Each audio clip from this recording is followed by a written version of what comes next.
नमस्कार प्रिय दर्शकों, स्वागत है आपका मेरे YouTube चैनल एस्ट्रोलॉगर के शर्मा में। दोस्तों, अगर आप मेरे चैनल पे नए हैं तो प्लीज़ चैनल को सब्सक्राइब कर लीजिए और बेल आइकन को ज़रूर प्रेस कर दीजिए, जिससे कि मेरे आने वाली वीडियोज़ के नोटिफिकेशन आपको सबसे पहले मिल सके। तो दोस्तों, आज मैं हाजिर हूँ एक बहुत ही महत्वपूर्ण टॉपिक जो बहुत ज़्यादा चर्चा में रहता है कुंडली के विषय में।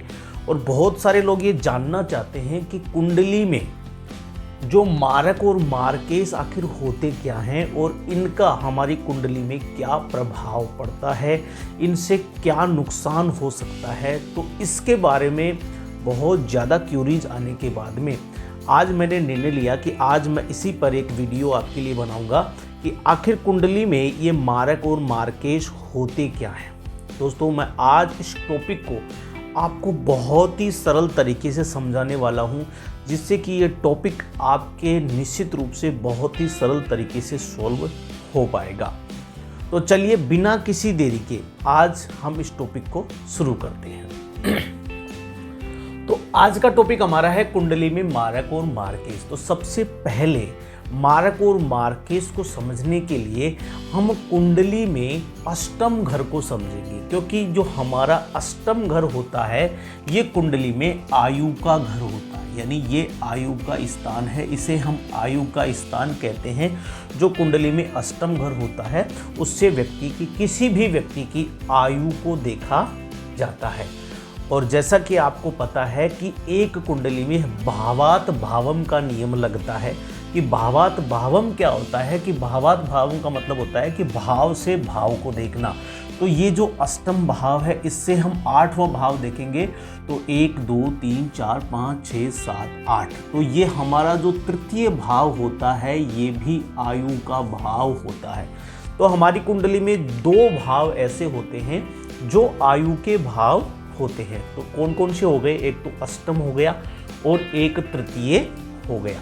जैसा कि आपको पता है कि हम कुंडली में ये जानते हैं कि जो द्वादश भाव हमारा होता है वो द्वादश भाव व्यय और खर्च का भाव है, यानी इसे हम व्यय का भाव भी कहते हैं। ये जो भाव होता है वो व्यय का भाव है, खर्च का भाव है। अब हम मारक और मार्केस को इस प्रकार से समझते हैं कि जब किसी आयु, हमारी जो आयु होती है, उम्र होती है, उसका खर्च कौन सा भाव करेगा, तो निश्चित रूप से आपको पता है कि द्वादश भाव जो होता है वो खर्च का भाव होता है, उसी से किसी चीज़ का व्यय होता है। तो आयु का अगर हम व्यय समझे तो उसके द्वादश भाव से समझेंगे। तो जो ये हमारा अष्टम भाव है उसका द्वादश भाव कौन सा हुआ, तो उसका द्वादश भाव हो गया सप्तम भाव। उसका द्वादश भाव कौन सा हो गया? सप्तम भाव। तो सप्तम भाव को हम व्यय भाव कहेंगे, यानी अष्टम भाव का व्यय भाव सप्तम भाव है और द्वितीय भाव का व्यय भाव हमारा द्वितीय भाव है।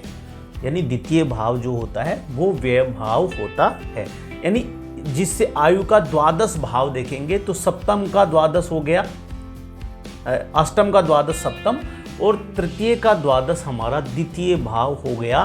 तो दोस्तों, इसी प्रकार से जो यानी अष्टम से सप्तम भाव होता है वो अष्टम का मारक भाव कहलाता है। इसे ही हम मारक भाव कहते हैं। जो व्यय भाव होता है उसी को हम मारक भाव कहते हैं। और तृतीय का जो मारक भाव होता है वो द्वितीय होता है, क्योंकि ये इसका व्यय भाव है। तो इस प्रकार से ये जो होते हैं वो 2 मारक भाव कहलाते हैं, सप्तम और द्वितीय, क्योंकि ये तृतीय और अष्टम के व्यय भाव होने के कारण से इन्हीं को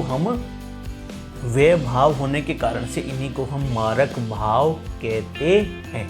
दोस्तों, अगर आपको वीडियो अच्छा लग रहा है और अब तक आपने चैनल को सब्सक्राइब नहीं किया है तो प्लीज़ जल्दी से चैनल को सब्सक्राइब कर लीजिए और बेल आइकन को प्रेस करके ऑल सेलेक्ट करना बिल्कुल मत भूलिए, क्योंकि अगर आप ऑल सेलेक्ट नहीं करेंगे तो आपको निश्चित रूप से मेरे आने वाले वीडियोज़ का नोटिफिकेशन नहीं आ पाएगा। इसलिए जल्दी से सब्सक्राइब कर लीजिए और वीडियो को लाइक ज़रूर कीजिए और एक प्यारा सा कमेंट भी कर दीजिए। चलिए हम आगे बढ़ते हैं। तो जो हमारा मारक भाव है उसके स्वामी को, यानी जो मारक भाव है उसके स्वामी को ही मार्केस कहा जाता है। उसके स्वामी को क्या कहा जाता है? मार्केस, यानी जो मारक भाव है उसके स्वामी को मार्केस कहा जाता है। जैसे मान लीजिए यहाँ पर 2 नंबर लिखा है, यहाँ पर 2 नंबर लिखा है, तो 2 नंबर जो राशि होती है वो वृष राशि होती है और वृष राशि के स्वामी जो होते हैं वो शुक्र होते हैं। तो निश्चित रूप से यहाँ पर शुक्र मार्केश होंगे, शुक्र यहाँ पर मार्केश होंगे। और यदि मान लीजिए एक उदाहरण के तौर पर यहाँ पर यदि 9 नंबर की राशि लिखी है, तो 9 नंबर होने के कारण से 9 नंबर जो राशि होती है उसके स्वामी होते हैं गुरु, उसके स्वामी जो होते हैं धनु राशि के स्वामी कौन हो गए? गुरु। तो निश्चित रूप से अगर यहाँ पर गुरु को देखें तो गुरु यहाँ पर मार्केश होने वाले हैं। तो इस प्रकार से हम मारक और मार्केश को कुंडली में पढ़ते हैं कि कौन सा ग्रह हमारी कुंडली में मार्केश का स्थान ले रहा है, मार्केश बन रहा है। तो दोस्तों मेरे हिसाब से मैंने आपको बहुत ही सरल तरीके से आज कुंडली में मारक और मार्केश को समझाने की कोशिश की है। तो मैं आपको वीडियो के अंत में यही कहूँगा कि आपको वीडियो कैसा लगा मुझे कमेंट करके ज़रूर बताइए और जाते जाते वीडियो को लाइक कर दीजिए। और अब तक यदि चैनल को सब्सक्राइब नहीं किया तो आप चैनल को ज़रूर सब्सक्राइब कर लीजिए, क्योंकि आपके लिए ऐसी ही बहुत ही ज़्यादा महत्वपूर्ण और विशेष जानकारियां कुंडली से संबंधित इस चैनल पर मैं लाता रहता हूं। तो आज के लिए इतना ही, तब तक के लिए